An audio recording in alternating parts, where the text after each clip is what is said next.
హల్లెలూయా. యోహాను సువార్త 10వ అధ్యాయం 11వ వచనంలో ఒక మంచి మాట ఉంది. యోహాను సువార్త 10వ అధ్యాయము 11వ వచనం. నేను గొర్రెలకు మంచి కాపరిని, మంచి కాపరి గొర్రెల కొరకు తన ప్రాణమును పెట్టును. యేసయ్య ఆయనను ఏమని పోల్చుకుంటే, నేను మంచి కాపరిని,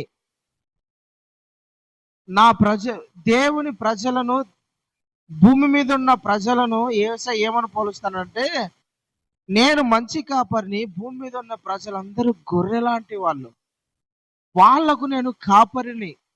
మన యేసయ్య కాపరి, మనల్ని కాపాడేవాడు, కాచేవాడు, మనల్ని పోషించేవాడు. ఎందుకు మనిషిని గొర్రెతో పోల్చినట్టు? గొర్రె అమాయకమైనది, మనిషి కూడా అమాయకమైన వాడే. గొర్రె ఎట్లయితే అమాయకంగా ఉంటుందో మనిషి కూడా అంత అమాయకుడు. ఎవరు ఏం చెప్పినా నమ్ముతాడు, ఎవరు ఏం చెప్పినా వింటాడు, ఎవరు ఎట్లా నడుచుకోమన్నా అట్లా నడుచుకుంటూ ఉంటాడు. లోకంలో ఎవరు ఏం చెప్తే అది అట్లా ఉంటాడండి మనిషి. గొర్రె లాంటి స్వభావం మనిషిది. అమాయకుడు, పాపం ఏం తెలియదు.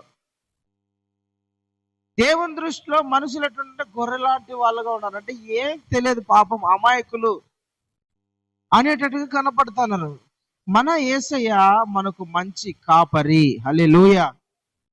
యేసయ్య ఏం చెప్తానంటే, నేను గొర్రెలకు మంచి కాపరిని, మంచి కాపరి గొర్రెల కొరకు తన ప్రాణము పెడతాడంట.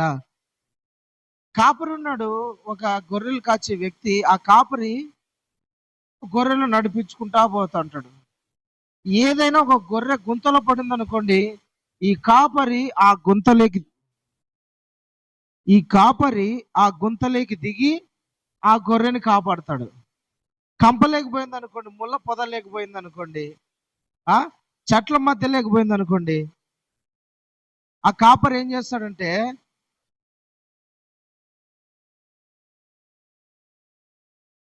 హల్లెలూయా, పైన పెట్టు,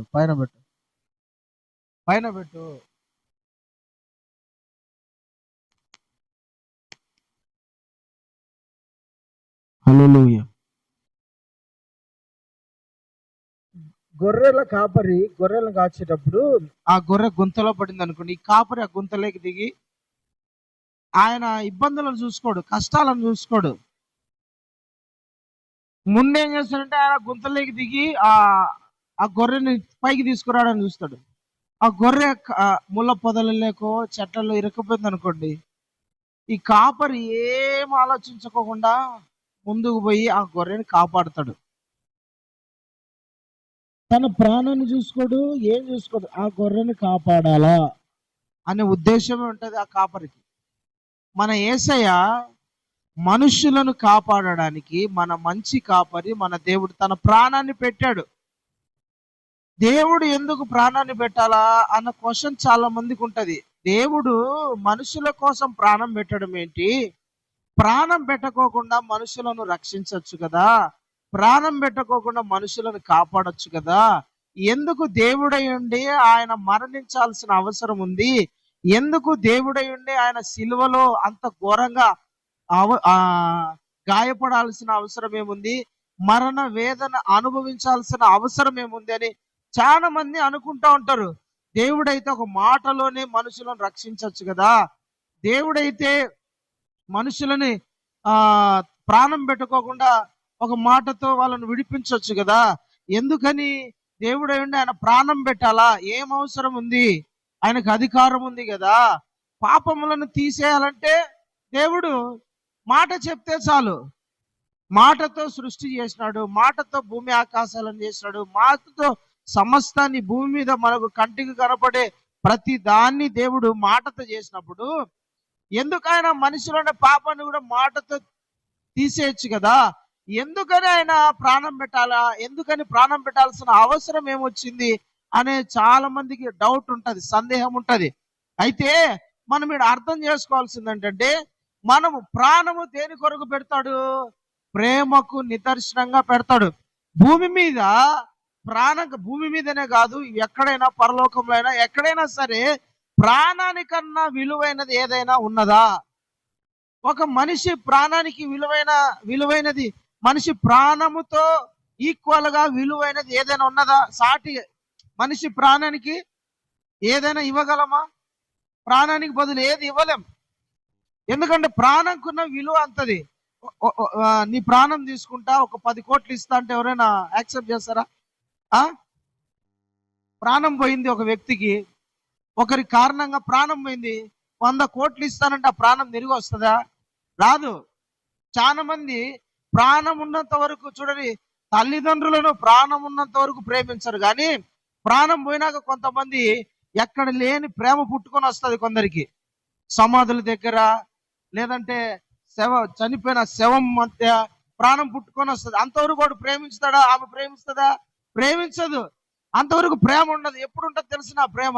చచ్చిపోయినాకు ఉంటుంది. అయ్యో నువ్వు అది చేసినావు, నువ్వు అది చేసినావు, ఇది చేయలేకపోయినా అంటే ఆ విలువ, ఆ ప్రేమ ఎప్పుడు కనపడుతుంది? చనిపోయిన తర్వాత ఆ వ్యక్తికి ప్రాణము విలువ తెలుస్తుంది. మా నాన్న ఉంటే నాకు బాగుండునే, మా అమ్మ ఉంటే నాకు బాగుండునే, నా కొడుకు ఉంటే నాకు బాగుండునే, నాకు తల్లి ఉంటే నాకు బాగుండునే. చాలా మంది అనుకుంటారు, చనిపోయిన తర్వాత అనుకుంటారు ఆమె నన్ను ప్రేమించేది, ఆమె నన్ను దగ్గర తీసుకునేది, నా భార్య ఉంటే నాకు బాగుండు. కొంతమంది చూడండి, ముసలి వయసులో, లేదంటే కొంత వయసు వచ్చిన తర్వాత భార్యలు చనిపోతారు. ఆ భార్య విలువ ఎప్పుడు తెలుస్తుంది? ఉన్న రోజులు తెలియదు, చచ్చిపోయినాక తెలుస్తుంది. కొందరు, నా భార్య అయితే నాకు దగ్గరుండి భోజనం పెట్టేది, నాకు అన్ని చూసుకునేది, నన్ను అన్ని పరామర్శించేది. కొంతమందికి భార్యలకు భర్త విలువ ఎప్పుడు తెలుస్తుంది అని చనిపోయినాక తెలుస్తుంది. ఆయన నన్ను బాగా ప్రేమించాడు, బాగా చూసుకున్నాడు, బాగా నేను అడిగిందల్లా తెచ్చి పెట్టాడని. కొంతమంది విలువ ఎప్పుడు తెలుస్తుంది అంటే చనిపోయినాక తెలుస్తుంది. అమ్మో, ఆ ప్రాణం విలువ బ్రతికున్నప్పుడు తెలియదు. మనం 1 కోటి రూపాయలు ఇచ్చి ఆ ప్రాణం వెనుక్కు తీసుకురాగలమా? తీసుకురాలేం. మన తల్లిదండ్రులే ఉన్నారు, వాళ్ళు చనిపోయినారు, మనకి ఏదైనా ఒక గుర్తుగా ఒక ఇల్లు ఇచ్చిపోయినారు అనుకోండి, లేదంటే ఒక 10 గ్రాములు, ఒక 10 తులాలు బంగారం, లేకుంటే 10 కోట్లు డబ్బు ఇచ్చిపోయినారు. ఈ డబ్బంతా వాళ్ళ ప్రేమకు నిదర్శనంగా ఉంటుందా? ఉండలేదు కదా. వాళ్ళు ఉంటేనే మనకు బాగుంటుంది అంటారు. ఈ డబ్బు వల్ల సంతోషిస్తున్నావా అంటే, లేదన్నా, మా తల్లిదండ్రులు ఉంటే నాకు బాగుంటది, లేదా నా భార్య ఉంటే నాకు బాగుంటది, నా భర్త నాకు ఉండింటే బాగుంటది. ఇదంతా ఎందుకు? ఏం చేసుకోవాలి? వాళ్ళే నాకు లేనప్పుడు నాకు ఇదంతా ఎందుకు అంటాం? అంటే ప్రాణం విలువ అంత గొప్పది. ఆ ప్రాణానికి విలువ కట్టలేం. యేసయ్య మనల్ని ఎంత ప్రేమిస్తున్నాడో ఆయన చూపించడానికి ఆయన ప్రాణాన్ని పెట్టినాడు. ఆయన మనుషులందరినీ సృష్టించినాడు, ఆయన మనుషులందరినీ చేసినాడు. కాబట్టి మనుషులందరూ పడిపోయినారు, పాపంలో ఉన్నారు, చెడు అలవాట్లకు బానిసలు అయిపోయినారు, చెడులో పడిపోయినారు. ఇప్పుడు వాళ్ళని రక్షించడానికి ఆయన ఏం చేశాడు తెలిసిన? స్వయాన ఆయన తన ప్రాణాన్ని పెట్టినాడు. ఎందుకంటే, బిడ్డ, నేను నిన్ను ఎంత ప్రేమిస్తానో తెలిసిన? నా ప్రాణం కన్నా ఎక్కువగా నేను నిన్ను ప్రేమిస్తానా? అది నీకు తెలియాలా? అది నీకు తెలియాలా? నువ్వు తెలుసుకోవాలా నేను నిన్ను ఎంత ప్రేమిస్తానో. నీ తల్లిదండ్రులు ప్రేమించరు, నీ అక్క చెల్లెలు ప్రేమించరు, నీ భర్త ప్రేమించడు, నీ భార్య ప్రేమించరు, ఎవరు నిన్ను ప్రేమించరు. కానీ నేను నిన్ను ప్రేమిస్తున్నా. నేను ప్రేమించినట్టు నిన్ను ఎవరు ప్రేమించలేరు. ఎందుకంటే నువ్వు చెడిపోయినావు, పడిపోయినావు, పతనం అయిపోయినావు, చెడు అలవాట్లలో ఉన్నావని తెలిసి కూడా నేను నీ కోసం ప్రాణం పెడతాను అన్నాడు. హల్లెలూయా. రోమా పత్రికలో ఉంటుంది ఒక మాట, అద్భుతమైన మాట. రోమియోలకు రాసిన పత్రిక చూడండి, రోమియోలకు రాసిన పత్రిక 6వ అధ్యాయం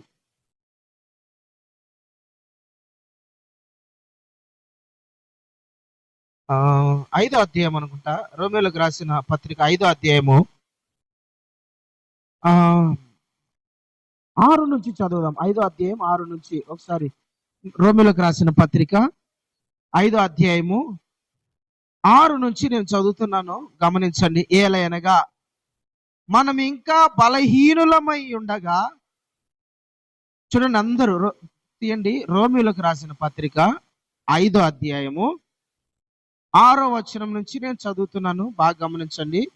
ఏలయనగా మనం ఇంకా బలహీనులమై ఉండగా క్రీస్తు యుక్త కాలమున బలహీనుల కొరకు చనిపోయెను. నీతిమంతుని కొరకు సహితము ఒకడు చనిపోవుట అరుదు, మంచివాని కొరకు ఎవడైనా ఒకవేళ తెగింపవచ్చును. అయితే దేవుడు మన ఎడల తన ప్రేమను వెల్లడి పరుచుచున్నాడు. ఎట్లనగా మనం ఇంకను పాపులమై ఉండగానే క్రీస్తు మన కొరకు చనిపోయాను. హల్లెలూయా. చూడండి ప్రేమని దేవుని బిడ్డలారా, దేవుడు మనల్ని ఎంతగా ప్రేమిస్తున్నాడు. ఎందుకు దేవుడు మన ప్రభు ప్రాణం పెట్టాల్సి వచ్చిందంటే తెలిసిన, మనలను నిన్ను ఎంత ప్రేమిస్తున్నాడో నీకు తెలియజేయడానికి. మనిషి మీద ఆయనకున్న ప్రేమ ఎలాంటిదో తెలుసుకోవాలని. నేను నిన్ను ఎంత ప్రేమిస్తున్నా బిడ్డ, నువ్వు తెలుసుకో. ఎంత ప్రేమిస్తున్నాడంట ప్రభు తెలిసిన, బలహీనులమని తెలిసిన, పాపులమని తెలిసిన, దుర్మార్గులమని తెలిసిన, తాగుడుబోతులమని తెలిసిన, ఎట్లాంటి వాళ్ళని తెలిసినా కూడా దేవుడు మన కొరకు ప్రాణం పెట్టేంత ప్రేమ. ఏ తల్లిదండ్రి అయినా కూడా దుర్మార్గుని కోసము, పనికిమాలిన కోసము ప్రాణం పెట్టాలంటే పెట్టడు. వాని కోసం ఏందా నేను పెట్టేది అంటారు కదా. అంటారో లేదా? అంటారు. ఒకడు డ్రగ్స్ తీసుకున్నాడు, బాగా మత్తుకు అలవాటు అయిపోయినాడు. మత్తుకు అలవాటు అయిపోయి శరీరం అంతా సూదులతో గుచ్చుకొని మత్తెక్కించుకొని ఉన్నాడు. వాడు సాగు బతుకుల్లో ఉన్నాడు. తల్లిదండ్రులు ఏమని తెలుసా, నేను చెప్పినానన్నా ఈయనకి బతుకున్నప్పుడు అంతా అప్పుడు మాట వినలా, ఇప్పుడు వాడిని ఏం చేస్తాం చెప్పు, ఓనీలే ఏం చేస్తాం అంటారు. యేసయ్య అయితే ఏం చెప్తాడు తెలిసిన, మనం ఇంకను బలహీనులమై ఉండగా, మనం ఇంకను పాపులమై ఉండగా క్రీస్తు మన కొరకు ప్రాణం పెట్టాను. హల్లెలూయా. యేసయ్య మనల్ని ఎంత ప్రేమిస్తున్నాడో, మనిషిని ఎంత ప్రేమిస్తున్నాడో తెలుసుకోవడానికి ఆయన మన కోసం ప్రాణం పెట్టాడు. నీకోసం నిన్ను భూమి మీద ఎవరు యేసయ్య ప్రేమించినట్టు ప్రేమించరు. నిన్ను యేసయ్య ప్రేమించినట్టు ఎవరు ప్రేమించరు. గుర్తుపెట్టుకోండి. నీ మీద ఆయనకున్న ప్రేమ మనుషులకు ఎవరికి ఉండదు. మనుషులు స్వార్థపరులు, మనుషులు అవకాశవాదులు, మనుషులు అవసరాన్ని బట్టి మనసు మారుతా ఉంటది వాళ్ళది. మనిషి రకరకాలుగా ప్రవర్తిస్తూ ఉంటాడు. మనిషి నాటకాలు ఆడుతూ ఉంటారు. మనుషులు ప్రేమించినట్లే ఉంటారు, కానీ మళ్ళీ ఏం చేస్తారు తెలిసిన, ఆ ప్రేమకు విరుద్ధంగా ప్రవర్తిస్తారు. మన దగ్గర ఏదైనా చిన్న లోపం కనపడితే చాలు మనుషులు, ఆ ప్రేమ అప్పటికే కపటమైన ప్రేమ మనుషులది, స్వార్థమైన ప్రేమ. అవసరాలను ఎత్తుక్కొని మనల్ని ప్రేమిస్తారు మనుషులు. కానీ దేవుని ప్రేమ అట్లుండదు. మన దగ్గర ఏమి ఆశించుకోకుండా ప్రేమించేది. మన దగ్గర నుంచి ఏమి కోరుకోదు. ఆయనది స్వార్థము లేని ప్రేమ. హల్లెలూయా. మార్పు లేని ప్రేమ ఆయనది. మనుషుల ప్రేమ మాటికి మారుతూ ఉంటది. మనం ఏదైనా మంచిది ఏదైనా ఇచ్చినామంటే మనల్ని ప్రేమిస్తారు, ఏదైనా కొనిపించినామంటే ప్రేమిస్తారు, బాగా మాట్లాడినామంటే ప్రేమిస్తారు, దగ్గర తీసుకున్నామంటే ప్రేమిస్తారు. చూడండి, ఒక రోజు దూరం పెట్టు, సంవత్సరం రోజులు దగ్గర పెట్టుకొని ఒక్క రోజు దూరం పెట్టు, ఏమంటారు తెలుసా? ఇన్ని రోజులు నన్ను ప్రేమించినాడు, ఇన్ని రోజులు నన్ను ప్రేమించింది చూడు. ఈ రోజు మనుషులు ఎట్లా తెలుసా? సంవత్సరం రోజులు ప్రేమించింది గుర్తుండదండి. స్వార్థం, అవకాశాలను బట్టి ప్రేమిస్తారు, ఎత్తుక్కుంటారు. ప్రేమ భార్య భర్తల మధ్య కూడా, తల్లిదండ్రుల మధ్య కూడా, పిల్లల మధ్య కూడా. మా అమ్మ నాకు ఏమన్నా ఇస్తే మా నాన్న నాకు అప్పుడు ప్రేమిస్తారు. రే లేదురా ఈ నెల లేదురా అంటే చాలు ఏమంటే తెలిసిన, అప్పుడే మారిపోతుంది కథ. మనం ఎంతమందిని చూడటంలే భూమి మీద. పెద్దోనికి ఇస్తే చిన్నోనికి గొడవ, చిన్నోనికి ఇస్తే పెద్దోనికి గొడవ, పెద్ద కూతురుని ఇస్తే చిన్న కూతురు గొడవ, చిన్న కూతురుని ఇస్తే పెద్ద కూతురు గొడవ. ఎంతమంది స్వార్థం. భూమి మీద ఉన్న మనుషుల ప్రేమ స్వార్థం. మా అమ్మ నాకేమీ ఇలా, మా నాన్న నాకేమీ, ఎందుకు చూసుకోవాలి వాళ్ళను? స్వార్థమైన ప్రేమ అండి. కానీ దేవుని ప్రేమ అట్లుండదు, ఇది స్వార్థము లేనిది. హల్లెలూయా. మన కోసం ప్రాణం పెట్టిన ప్రేమ అది, విలువ కట్టలేని ప్రేమ. మన కోసం, మనం పాపులమని తెలిసినా మన కోసం ప్రాణం పెట్టిన ప్రేమ. ఎందుకు యేసయ్య ప్రాణం పెట్టినంటే, నేను నిన్ను ఎంత ప్రేమిస్తున్నానో నువ్వు తెలుసుకో బిడ్డ. భూమి మీద నేను ఎవడు ప్రేమించకపోవచ్చు, బట్ ఐ లవ్ యూ అంటాడు యేసయ్య. నేను నిన్ను ప్రేమిస్తాను. ఎంత ప్రేమిస్తాను ప్రభు అంటే, బతుకున్నప్పుడు ప్రేమిస్తా, చచ్చిపోయినాక నీ కోసం నేను పరలోకంలో నేను నీ కోసం ఒక మంచి పట్టణాన్ని కడతాను అన్నాడు. నేను నీ కోసం మళ్ళా వస్తా, భయపడొద్దు, నేను నీ పరిస్థితి మారుస్తా, నీ స్థితిని మారుస్తా, నీ కథ మారుస్తా, నీ జీవితాన్ని మారుస్తా. ప్రేమగల దేవుడు ఆయన. దేవునికి స్తోత్రం. ఎవ్వరు మనల్ని ప్రేమించారు భూమి మీద, ఆయనలాగా ప్రేమించే వాళ్ళు ఉండరు. యేసయ్య ఎందుకొరకు దేవుడు ఎందుకోసం యేసయ్య ప్రాణం పెట్టాడంటే నిన్నెంత ప్రేమిస్తున్నాడో నువ్వు తెలుసుకోవాలి. చూడండి ఒకసారి యోహాను సువార్త, ఆ యోహాను మొదటి పత్రిక 4వ అధ్యాయం 16వ వచనంలో ఉంటది. దేవుడు మన ఎడల ప్రేమను, అమాట చదవండి. యోహాను మొదటి పత్రిక 4వ అధ్యాయం 16వ వచనం. మన ఎడల దేవునికున్న ప్రేమను మనము ఎరిగిన వారమై దాన్ని నమ్ముకొని ఉన్నాము. దేవుడు ప్రేమ స్వరూపి అయి ఉన్నాడు.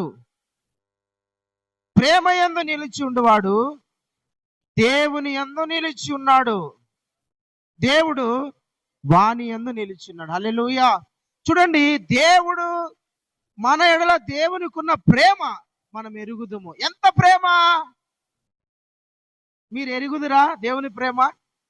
యేసయ్య ప్రేమ నీకు తెలుసా? నువ్వు ఎరిగినావా? యేసయ్య ప్రేమను తెలుసుకున్నావా? యేసయ్య నేను ఎంత ప్రేమిస్తున్నాడు? మనుషుల ప్రేమ నువ్వు చూసినావు కదా, భూమి మీద ఉన్న మనుషులందరి ప్రేమ నువ్వు చూసినావు. ఏం బ్రదర్, మనుషుల ప్రేమ నువ్వు చూసినావు. ఎట్లా ప్రేమిస్తున్నారు?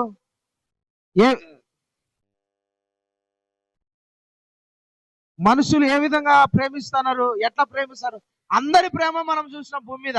స్నేహితుల ప్రేమ చూసినాము, భార్య ప్రేమ చూసినాము, తల్లిదండ్రుల ప్రేమ చూసినాము, భర్త ప్రేమ చూసినారు, అన్న చెల్లెల ప్రేమ చూసినారు, అక్క చెల్లెల ప్రేమ, అందరి ప్రేమ చూసినారు కదా. ఆడపడుచుల ప్రేమ చూసినావు, వదినల ప్రేమ చూసినావు, అన్నదమ్ములు అందరి ప్రేమ చూసినావు. అందరి ప్రేమ నీకేమర్థమైంది? ఎవరి ప్రేమ నిలకడలేదు కదా, ఎవరి ప్రేమ మంచిది కాదు. అందరి ప్రేమ ఎట్లా ప్రేమిస్తారని అందరూ స్వార్థమే. అందరి ప్రేమ నువ్వు చూసినావు, అందరి ప్రేమ నువ్వు అనుభవించిన రుచి చూసినావు, ఎరిగినావు. భూమి మీద ఉన్న ప్రతి ప్రేమను నువ్వు తెలుసుకున్నావు. మనిషికి ఉన్న స్వభావము, వాళ్ళు ఎంత ప్రేమిస్తారో, ఏ విధంగా ప్రేమిస్తారో నువ్వు చూసినావు, ఎరిగినావు. నువ్వు ప్రతి ప్రేమను నువ్వు ఎంత ప్రేమిస్తావో అంత విరోధంగా వాళ్ళు నీ మీద కక్ష కట్టుంటారు కదా. మనల్ని మనము ఇంకా ఇల్లే నాకు దిక్కు అనుకొని మనం ప్రేమించుంటాం. వాళ్ళే మనకేమవుతారు తెలుసునా? బల్లం అవుతారు. హల్లెలూయా. మీరు బాగా మనం మనసులో చూస్తుంటాం. పిల్లప్పటి నుంచి మనకు ఊహ వచ్చినప్పటి నుంచి మీరైతే ఇంకా పండిపోయిన మాకన్నా పెద్దవాళ్ళు, మీరైతే ఇంక ఎంతమంది ప్రేమ చూస్తుంటారో. మేమన్నా కొంచెం వయసులో చిన్నవాళ్ళం కాబట్టి భూమి మీద ఉన్న అందరి ప్రేమను మీరు చూస్తున్నారు. మేము ఇంకా చూడలే. మీరు పిల్లల ప్రేమ చూసినారు, మనవాళ్ళ ప్రేమ చూసినారు.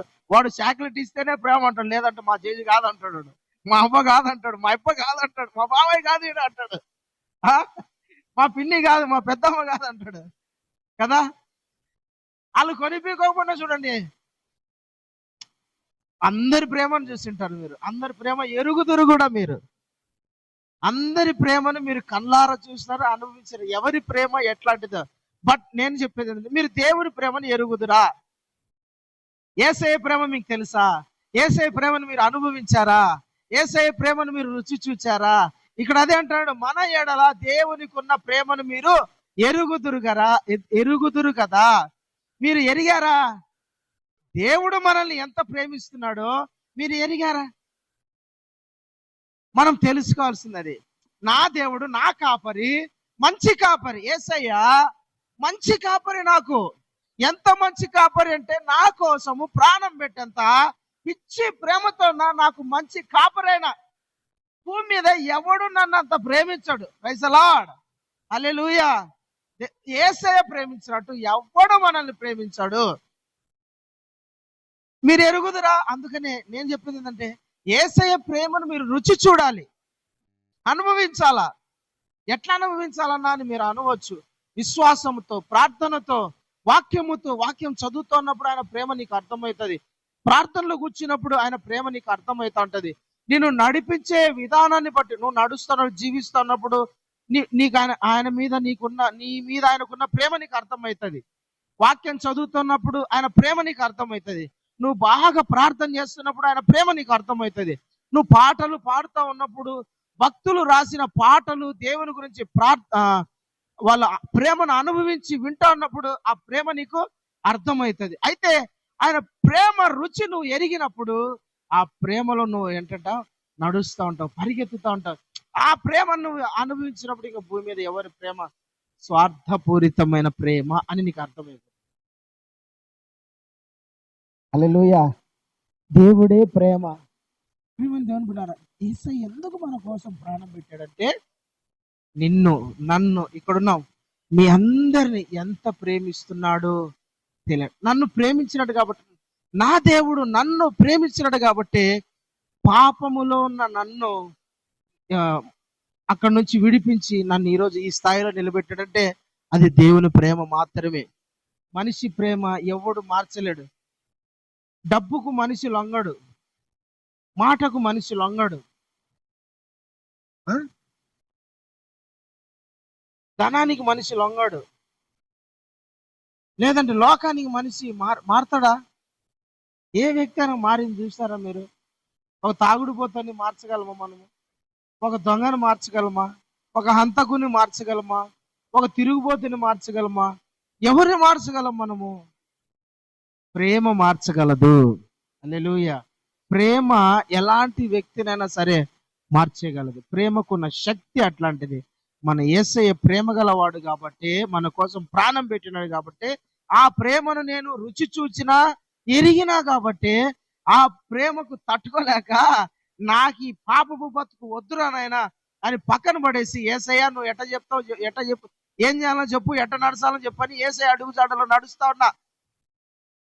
మన కాపరి మంచి కాపరి, మన కోసం ప్రాణం పెట్టినాడు.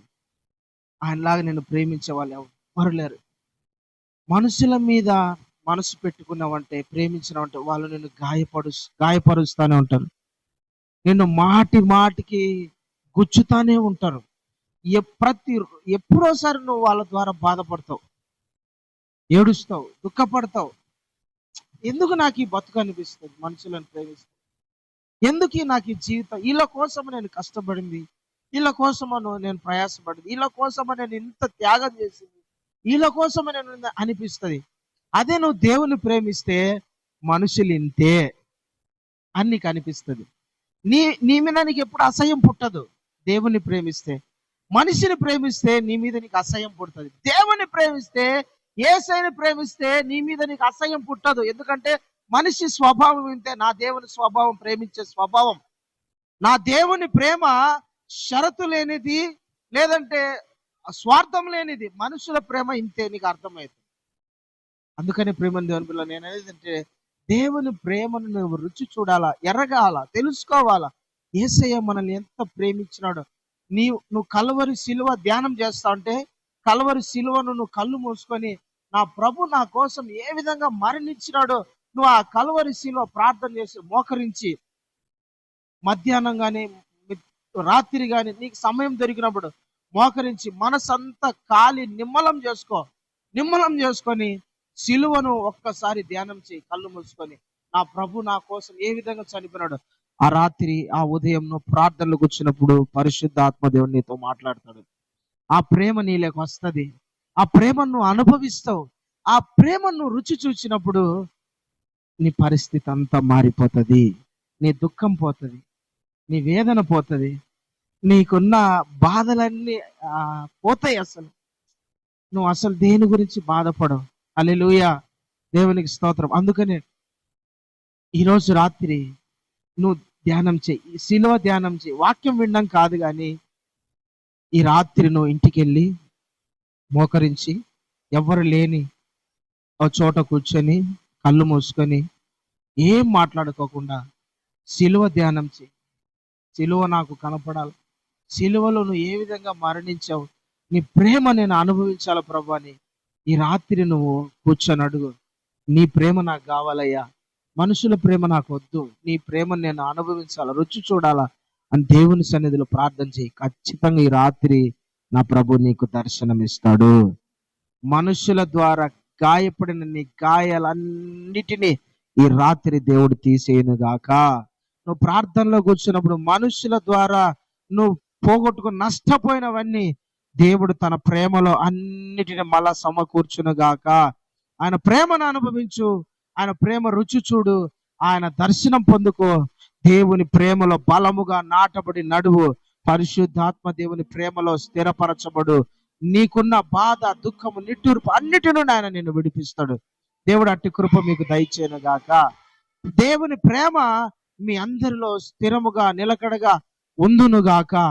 ప్రార్థన చేసుకుందాం. అందరం ఒకసారి కళ్ళు మూసుకోండి, ప్రార్థన చేద్దాం. ప్రభా నీకు స్తోత్రాలు, ప్రభా నీకు స్తోత్రాలు. హల్లెలూయా, హల్లెలూయా, హల్లెలూయా. స్తోత్రమయ్యా. ప్రియమైన దేవుని బిడ్డలారా, ఇదిగో మన కాపరి, మన యేసయ్య